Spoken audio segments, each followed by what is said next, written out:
ललकारते रह गए भाजपा के लोगों को, आरएसएस के लोगों को। लेकिन वहीं दूसरा पल एक देखने को मिला, कुछ लोग प्रधानमंत्री का गोड़ भी छोड़ने को तैयार हो गए, जो कहते थे थाली खींच लेते थे कि नहीं बनने देंगे। लेकिन हम लोगों ने तस्वीर भी देखा, आप लोगों को पूरा सम्मान सहित जनप्रतिनिधित्व का मौका राष्ट्रीय जनता जगदेव बाबू जी ने जो शहादत दी, जो कुर्बानी दी, उनका नारा बहुत होता था, चलता था, पहली पीढ़ी जो है गोली खाएगी, दूसरी पीढ़ी जो है जेल जाएगी और तीसरी पीढ़ी जो है राज करेगी। आज सभी समाजवादी नेता जितने रहे, जगदेव बाबू, कर्पूरी ठाकुर जी, लोहिया जी या लालू जी ने जो लड़ाई लड़ी, आज उसका नतीजा है कि आज हम लोग सीना ठोक करके जो है अपना अधिकार लेना जानते हैं और सामाजिक न्याय की लड़ाई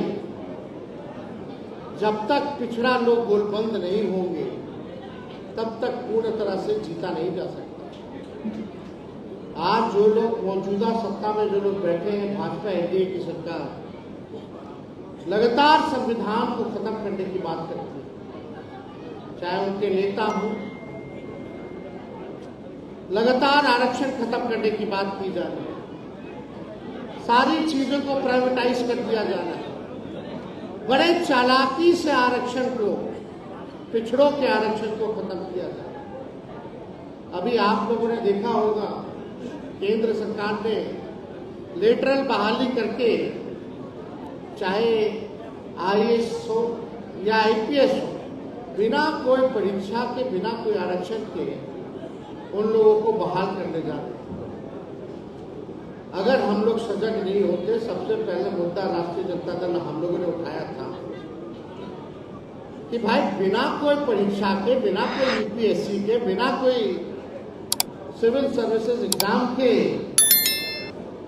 बिना कोई आरक्षण के कोई कैसे जो है आईएएस आईपीएस बना सकता है। यानी बिना परीक्षा के आरएसएस के लोग बिना आरक्षण के चाहते थे कि अपने लोगों को जो है बना दो, बैठा दो। हम लोगों ने आवाज उठाया और भारत सरकार को ये कदम जो है वापस लेना पड़ा। आप देखिएगा, आप लोगों के आशीर्वाद से, आप लोग ने जो पिछले बार हम लोग जब शहादत दिवस मना रहे थे बापू सभागार में 2023 को, तो हमने एक बात कहा था कि आप एक कदम चलिएगा तो तेजस्वी 4 कदम चलने को तैयार है। और हम लोग नए सोच के हैं, नया बिहार बनाना है, जहां अंतिम पायदान के आज जो है खड़ा जो व्यक्ति है उनको मुख्य धारा में लाने का काम करना है। हमारी लड़ाई बेरोजगारी, गरीबी, महंगाई की, और इसमें हमको आप लोगों का साथ चाहिए। और आप सब लोगों ने पिछले चुनाव में साबित कर दिया कि आप लोग जो है एकदम संविधान बचाने के लिए, आरक्षण बचाने के लिए, सामाजिक न्याय के लिए आप लोग गोलबंद होकर के आप लोगों ने वोट देने का काम किया। इसके लिए हम आप लोगों को धन्यवाद देते हैं। आगे हम लोग जो है सारी चीजों को देख रहे हैं, कौन कहां साजिशों का अंबार लगा रहा है, झगड़ा लगा रहा है। बीजेपी का केवल एक ही काम है कि अपने लोगों को जगह पे बैठा दो और पिछड़ों में जो है लड़ाई लगवा दो। आप उनकी जो साजिश है, जो चाल है, जो लड़ाने का, अब वो चलने वाला नहीं है। हम सब लोग जागरूक हैं, उनके चाल और चरित्र को हम लोग अब पहचानते हैं। आरक्षण लगातार जो है, जब उप मुख्यमंत्री बने, लगातार हम लोगों की लड़ाई थी कि भाई जातीय जनगणना होनी चाहिए। हम विधानसभा में नेता प्रतिपक्ष थे, हमने विधानसभा में प्रस्ताव रखा, मुख्यमंत्री थे, बीजेपी के लोग थे, हर दल के लोग वहां उपस्थित थे कि भाई केंद्र सरकार ने पार्लियामेंट में मना कर दिया है कि वो जातीय जनगणना नहीं कराएंगे, तो एक बार हम सब लोग बिहार का जितना दल है, नेता है, चलिए प्रधानमंत्री जी से मिलिए और आग्रह कीजिए कि भाई जातीय जनगणना होनी चाहिए पूरे देश में। दूसरा प्रस्ताव हम लोगों ने ये रखा था कि अगर भारत सरकार, नरेंद्र मोदी जी मना कर देते हैं तो बिहार सरकार अपने राज्य में अपने खर्च पर जाति आधारित गणना कराने का काम करेगी। हम लोग सब लोग हैं और हम तो हमारे चाचा को बोले कि भाई आप ही के नेतृत्व में चल चलेंगे, हमको कोई दिक्कत नहीं, लेकिन ये काम होना चाहिए। सब लोगों ने स्वीकार किया इस प्रस्ताव को और हम लोग सब लोग गए जाति जनगणना के लिए, प्रधानमंत्री जी से मिले, अपने बात को रखा। प्रधानमंत्री जी ने बोला कि देखेंगे और 2 दिन बाद मना कर दिया कि कराएंगे ही नहीं। इतना डर गए प्रधानमंत्री कि जाति जनगणना तो छोड़िए, कोई जनगणना ही नहीं करा रहे। 21 या 22 का ड्यू डेट था, होना था जनगणना, अभी तक 24 आ गए, अभी तक गिनती भी नहीं। सरकार बदली और हम लोगों का सदन में, सड़क पर लड़ाई रहा। 17 महीने हम मुख्यमंत्री बने और उस 17 महीने में जो ऐतिहासिक काम हुआ, जो देश में कहीं भी जाति आधारित गणना नहीं हुई किसी राज्य में, उस बिहार में जो है हम लोगों ने जाति आधारित गणना कराने का काम किया। इसके लिए भी साजिश रचा गया कि कैसे वो रुक जाए। भाजपा वाला लोग अपना लोग को PIL करवा देता था, कोर्ट में खड़ा करवा करके रुकवाता था। हम लोग सुप्रीम कोर्ट जाकर के बिहार सरकार उसमें जीत करके आए, तब हम लोगों को अनुमति मिली कि हम लोग जो है जाति आधारित गणना कराएं। और उसमें साफ आंकड़े आ गए, सबका आंकड़ा आ गया, कौन कितना पढ़ा लिखा समाज है, कौन कितना बेरोजगार समाज है, कौन सा समाज या कौन व्यक्ति भूमिहीन है, कचरा धोने वाला है, नाला साफ करने वाला है, इसकी क्या स्थिति है, वो सामने आ गया।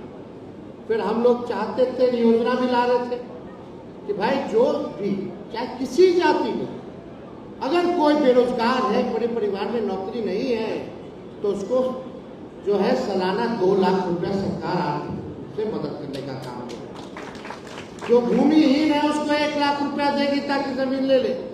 जिसको अपना मकान नहीं, उसको मकान बनाने के लिए 1,20,000 रुपया का हम लोग जो है योजना लाने का काम करें। और हम लोगों ने जितनी आबादी जैसी हुई वैसे हम लोगों ने आरक्षण को भी बढ़ाने का काम किया। हम लोगों ने जो 50% के नीचे आरक्षण था उसको हम लोगों ने पिछड़े, अति पिछड़े दलित आदिवासी समाज के लिए 65% आरक्षण हम लोगों ने किया, जो देश में सबसे ज्यादा है। और EWS 10% को भी हम लोग रखे, यानी 75% कुल आरक्षण। हम लोगों को संदेह था उसी टाइम कि फिर जो आरक्षण हम लोग बढ़ाए हैं पिछड़ों का, दलितों का, आदिवासी भाइयों का, ये भाजपा के लोग फिर से साजिश करके कोर्ट कचहरी जाकर के रुकवाएंगे। तभी हम लोगों ने तय किया कि भाई भारत सरकार में, बिहार सरकार प्रस्ताव भेजे कि जो बिहार में आरक्षण जो हम लोगों ने बढ़ाया जाति आधारित गणना के बाद, उसको अनुसूची 9 में डाल दिया, शेड्यूल 9 में डाल दिया जाए। शेड्यूल 9 अनुसूची 9 में जाने के बाद एक सुरक्षा कवच जो हो जाता है आरक्षण का, सुरक्षा कवच का काम करता है। यानी कोर्ट कचहरी भी चाहे तो खत्म नहीं कर सकती है अगर अनुसूची 9 में, शेड्यूल 9 में अगर आ जाए तो।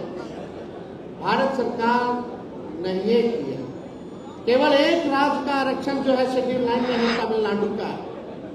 उसी तर्ज पे हम लोगों ने बोला था कि भाई इसको सुरक्षा दिया जाए। लेकिन उसके बाद आप लोग देखिएगा, चाचा जी पलट गए। चाचा जी के जाने के बाद ही आप देखिएगा कि ये जो आरक्षण जो हम लोगों ने बढ़ाया था महागठबंधन की सरकार ने, आज उस पर वही भाजपा के लोग कोर्ट कचहरी जाकर के रुकवा दिए और कानून को ही निरस्त करा दिए। यानी जो बहाली तेजस्वी निकाला 5 लाख या और 3 लाख प्रक्रियाधीन जो करके आए, जो 3 लाख सरकारी नौकरी मिलना है, उसमें अब आप लोगों को आरक्षण का लाभ नहीं मिलने वाला है। ये बड़ी साजिश है। वो लोग नहीं चाहते कि आप लोग जो है बैठे अच्छे जगह पर डिसीजन मेकिंग में, पॉलिसी मेकिंग में, जहां जहां महत्वपूर्ण पद हैं। ये लोग नहीं चाहता कि पिछड़ा समाज के लोग जो है वहां बैठे। ये भाजपा के लोग चाहते कि अपने लोगों को ही बैठाया जाए और पिछड़ों में लड़ाई लड़वाते रहो, बांटते रहो और राज करते रहो। आज सब आप लोग यहाँ आए हैं। हम लोगों ने 1 दिवसीय धरना भी दिया। हम लोग ने कहा कि किसी भी प्रकार से इसको आरक्षण को खत्म नहीं होने दिया जाएगा। दुख इस बात की है, पीड़ा इस बात की है कि मुख्यमंत्री बोलते हैं कि वो सामाजिक न्याय में विश्वास करते हैं। आज उनके सांसद हैं, अगर उनके सांसद समर्थन वापस ले जाए तो प्रधानमंत्री जी नहीं रहेंगे। ये आरक्षण हम लोगों ने लागू किया, आखिर क्यों नहीं करवा देते? तो भारत सरकार में भी है, बिहार सरकार में भी है। सवाल ये खड़ा होता है कि आखिर जनता दल यूनाइटेड का रोल क्या है इसमें? कथनी अलग और करनी अलग। आज इतना पावर है कि भाई ये चाहते, कितना महीना हो गया भाजपा, 8वां महीना चल रहा है लोग का डबल इंजन का सरकार, और कोर्ट में लोग कब गया? 2-3 महीना पहले।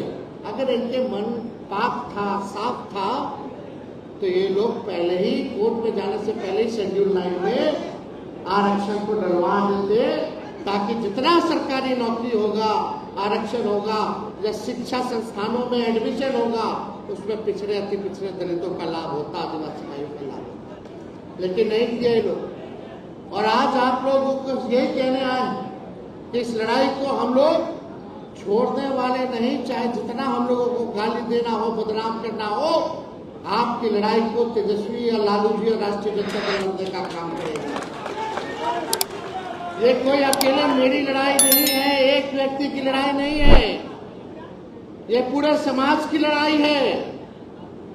यही जगदेव बाबू कहते थे, जिसकी जितनी संख्या भारी उसकी उतनी हिस्सेदारी।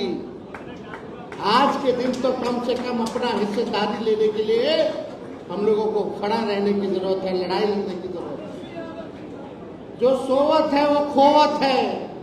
समाज सोया रहेगा, सड़कें सुनी रहेंगी, तो आपका अधिकार वो लोग छीनते रहेंगे, बेईमानी करते रहेंगे।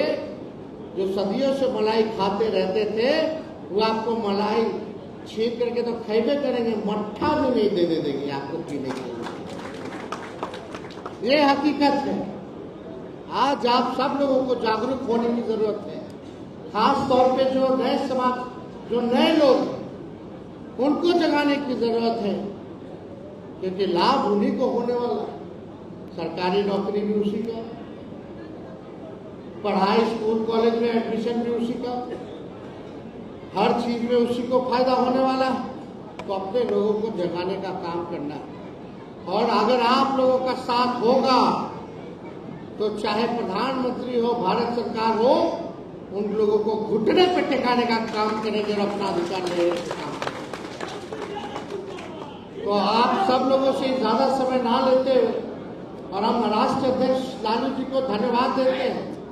अगर इनका मंडल कमीशन लागू करने में जब मुख्यमंत्री बने तो भारी योगदान रहा, जिससे सभी पिछड़े समाज, पिछड़ा समाज, दलित समाज, आदिवासी समाज को मुख्य धारा में आने का मौका मिला। सीना ठोक करके लालू जी ने आवाज दिया। लालू जी के राज में कोई भी थाना चला जाता था, कोई भी कहीं चला जाता था तो उसको ब्लॉक ऑफिस जाता था, सम्मान की नजर से बैठाया जाता था। आजकल अफसरशाही इतना हो गया है कि किसी को नहीं पूछता।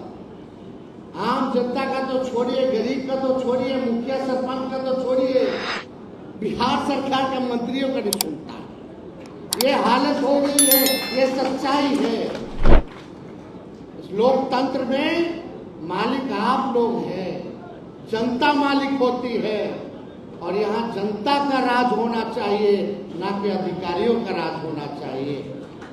आज सब लोग जो है देखिएगा, केवल अधिकारी लोग सरकार चला रहे हैं। 5-6 लोग जो है, 1-2 मंत्री अपने फायदा के लिए सब काम कर रहा है। लेकिन आप सब लोग देखे होंगे कि भाई कोई भी परिस्थिति आए, राष्ट्रीय जनता दल ने सामाजिक न्याय और धर्मनिरपेक्षता के अपने विचार पर कभी किसी से समझौता नहीं किया। समय समय पर सब दलों ने भाजपा आरएसएस से समझौता किया, लेकिन लालू जी ने, इस पार्टी ने आज तक अपने विचारधारा से समझौता नहीं किया। आज तक भाजपा के आगे घुटने नहीं टेके। लालू जी ललकारते रह गए भाजपा के लोगों को, आरएसएस के लोगों को। लेकिन वहीं दूसरा पल एक देखने को मिला, कुछ लोग प्रधानमंत्री का गोड़ भी छोड़ने को तैयार हो गए, जो कहते थे थाली खींच लेते थे कि नहीं बनने देंगे। लेकिन हम लोगों ने तस्वीर भी देखी, क्या स्थिति हो गई है भाई। कहाँ हम लोगों का समाजवाद का नाम लेकर के इस तरह का काम करते हैं। तो ये बात तो हमको ठीक नहीं लगा, दुख भी हुआ। खैर जो भी थे, खैर आप लोगों से हम यही कहना चाहते हैं, ये लड़ाई हम लोग लड़ेंगे और इस लड़ाई को हम लोग आगे बढ़ाएंगे। और 10 तारीख से आप सब लोगों को संवाद करने के लिए हम बिहार के हर जिले जाएंगे, समस्तीपुर, दरभंगा, मधुबनी और मुजफ्फरपुर। उसके बाद नवरात्र के बाद पूरा फिर, क्योंकि नवरात्र रहेगा तो उसके बाद जो है दूसरा चरण, तीसरा चरण जा जाकर के हर एक पार्टी के वर्कर से, कार्यकर्ताओं से बात करेंगे। और हमारी कोशिश होगी कि आने वाले चुनाव में सभी समाज के लोगों को हम लोग मौका दें चुनाव लड़ने का, सभी समाज के लोगों को। देखिए, हम जो कहते हैं वो काम करके दिखाते हैं। हम कहे थे 10 लाख नौकरी देंगे, लेकिन उप मुख्यमंत्री ने 5 लाख नौकरी दिलवा। चाचा जी कहते रह गए, कहाँ से लाएगा पैसा, अपने बाप के पास से लाएगा। अब हमारे रहते कैसे मिल गया फिर नौकरी? 3 लाख और प्रक्रिया ठीक कराते। बापू सरकार बंगाल में हमने कहा था कि आप 1 कदम चलिएगा, हम 4 कदम आगे बढ़ेंगे। उस हिसाब से हमने लोकसभा में टिकट भी बांटने का काम किया। और अभय कुशवाहा जी को लोकसभा का राष्ट्रीय जनता दल का नेता भी हम लोगों ने बनाने का काम किया। तो लालू जी ने तो सबको बनाया। इनके सरकार में जो मुख्यमंत्री रहे तो कई विधायक इन्होंने बनाए, कई लोगों को मंत्री बनाया। लेकिन कुछ लोग स्वार्थ के लिए बदनाम करते रह गए। अब हम सब लोगों को गोलबंद होने की जरूरत है। अब यादव भाई और कुशवाहा भाई में लड़ाई नहीं होगा, एक भाई बन करके अधिकार और पिछड़ा समाज को, अति पिछड़ा समाज को, दलित अल्पसंख्यक समाज को दिलाने का काम करेगा। तो आप लोगों का इस लड़ाई में साथ है कि नहीं, हाथ उठा करके बताने का काम कीजिए। और अंत में हम अपना बात को खत्म करेंगे, मेरे साथ नारा लगाइएगा, जगदेव बाबू अमर रहे, जगदेव बाबू अमर रहे। और इस मंच से हम लोग मांग भी करते हैं कि शहीद जगदेव बाबू जी को भारत रत्न दिलाया जाए। ये हम लोगों का मांग है। तो इन चंद शब्दों के साथ जिन लोगों ने पार्टी ज्वाइन किया है उन सब का आभार करते हैं। और पार्टी के जितने हमारे कुशवाहा समाज के नेता हैं, उन सभी नेता, विधायक, हमारे राष्ट्रीय वक्ता, सभी लोगों का योगदान रहा है इस कार्यक्रम को सफल बनाने के लिए। और आप सब लोगों को प्रणाम करके अपनी बात को ये रखते हैं। जय हिंद, जय बिहार।